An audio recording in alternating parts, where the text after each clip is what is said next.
Training for a marathon is like flying a plane. And what I mean by that is when you first get on a plane, it's not moving. And then it starts to move a little bit faster, and then a little bit faster, and then a little bit faster until it's on a runway, it goes faster, and then ultimately until it's flying. And you want to do that exact same thing with your marathon training. And this is actually one of the biggest problems with the typical marathon training plans that you download off the internet, and I'll explain why here in a sec. But what you want to do is you want to match your current fitness level with your marathon training. And so if you are not running at all, haven't ran a mile in months or years, or it's your first race, you have no experience, well, you would want that fitness level of the low mileage, just getting started, to be equivalent to what it would be like of you getting on an airplane, right? Plane's not moving. So you gotta be at that same, match that same spot, because if you're brand new and you haven't ran, or you wanna run your first race, and then you try following a plan that has high mileage, which is equivalent to being on an airplane that's already flying, or being on an airplane that's already on the runway, and there's a disconnect between the two, well, you're gonna end up what happened to me, and happens to most people. You're gonna end up getting injured, you're gonna end up getting burned out, you're gonna end up getting fatigued, you're just not gonna like the journey and the experience of training for a marathon. And so you gotta meet your fitness levels with your training plan, and then also take into consideration how much time you have. I've worked with hundreds of runners, and usually the ones who are training for their first marathon, they have 8 months to train. And most training plans are 16 weeks, 20 weeks. And so if you try following a marathon training plan that's 16 weeks or 20 weeks, and you're not fully prepared to get into that much volume, well, that's when the injuries kick in. And so what you want to do is, let's say you're brand new, you haven't ran, you have no running experience, or you've ran marathons in the past, but it's been 3, 5, maybe 10 years, and you're just starting out, and you have, let's say, 8 months. Well, the best thing you can do is start off with low mileage and just running 3 times a week. I run 3 times a week from start to finish, but it's a mileage thing that you want to pay attention to. So maybe you start off with just running 1 mile or 2 miles. Maybe you're just walking for 30 minutes or 45 minutes. Maybe you're starting off on the elliptical or the Stairmaster or the bike, and what you're essentially doing is you're just building up a base, and you're building up your foundation, because like I was saying earlier, if you jump into the deep end and you start doing high volume right out of the gate, you're not going to be able to sustain that. And to give you a personal example, I was in that situation where I didn't have any running experience. I couldn't run a mile, and I wanted to run my first marathon, and I had 8 months to train, 9 months to train, give or take, and I downloaded a plan off the internet, which had me run 5 times a week. And I ended up injuring both my knees. It was just too much, too fast for me. And I see this happen a lot with the people I've worked with and the people I've talked to, is they do too much, too fast, and it's not in correlation with their fitness levels and their training plan. So that's where the injuries kick in and occur. And so what you would want to do is you want to make sure that you start off a slow, gradual process of just maybe running a couple miles a week, not paying much attention to your time, not even really paying attention to the type of runs or anything like that. All you're doing is low volume, just getting a couple runs in per week, 2, 3 miles tops. Maybe you're walking, also making sure you're doing the strength training.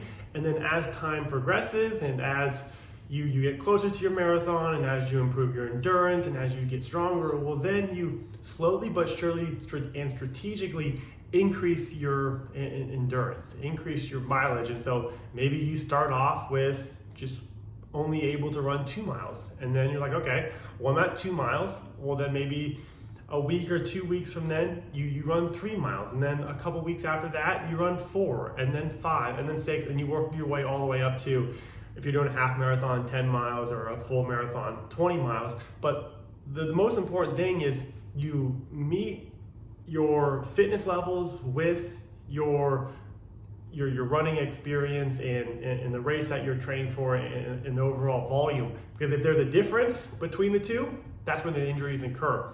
And to kind of give you the way I look at training for half and full marathons, if you're just starting out, is I'll reverse engineer everything. And so if I have 8 months to train for a marathon, Well, I know, okay, in 8 months, I need to be able to run 26.2 miles.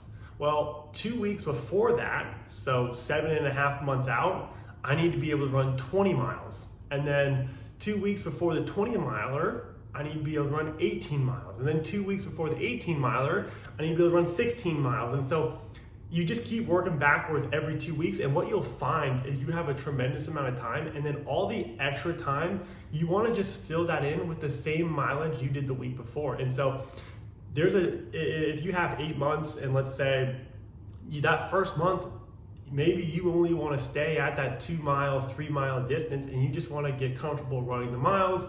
You want to focus on getting stronger and doing the strength training. I mean, you just want to focus on getting into the habit of running and building up the momentum and being consistent, because if you overdo it, like I said, you can get injured, or if you don't get injured, it can just become a unpleasant training style and training plan, right? I've worked with a lot of clients who were doing too much too fast. They were able to keep up to it, but they're burning themselves out. They weren't looking forward to the runs.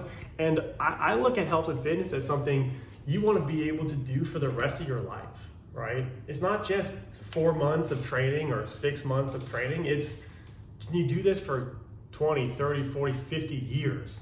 And there's a saying, if you can't do it for a day, and it's not necessarily 100% true, but if you can't do it for a day, you're not going to do it for the rest of your life.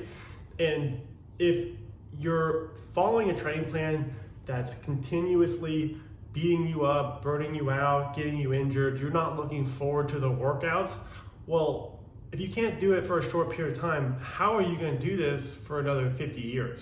And so that's kind of the mindset I have. And if you take a slow, gradual process, you focus on getting stronger, you focus on running and not overdoing it or going past perceived limits where you're pushing yourself to the point of injuries, what you'll find is it'll become more enjoyable. And if it's more enjoyable, you'll stick it out. Now, don't get me wrong, there's certain days and runs and workouts where you have to push yourself farther than what you're used to, what you're comfortable, like running a marathon on the day of the marathon, or certain strength training workouts where you're trying to set a PR, or anytime you set a personal record running. But for the most part, running should be something that, and health and fitness in general should be something where it's you like it, you enjoy it, you want to do it. It's not a burden. It's something that you look forward to doing. And it should be a plan that fits for you and that you can do for decades, not just a couple of days. And so that's kind of my advice for you guys for this video. I have a couple of training plans that you guys can download. I'll make sure to put the link. If it's free, you guys can have it.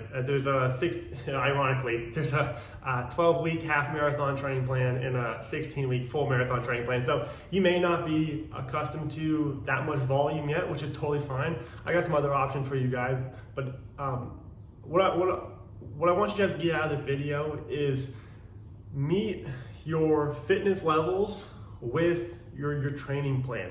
They need to be in a line, and they need to stay in line all the way until your marathon. If there's a disconnect where you're down here with your running, your fitness, and you're trying to follow a plan that's already up here, right? Going back to the analogy of a plane, if you're hypothetically from a fitness level is just getting on the plane, and the training plan you're about to start following is designed for runners who are essentially already flying or on the runway, there's a big disconnect between the two. That's where the injuries occur. You got to find a plan, or if you want, I can create your plan for you where it is and it meets your fitness levels, and then you slowly but surely strategically increase your volume, your distance, your strength, etc. throughout your training plan. So take that into consideration on your next half or full marathon.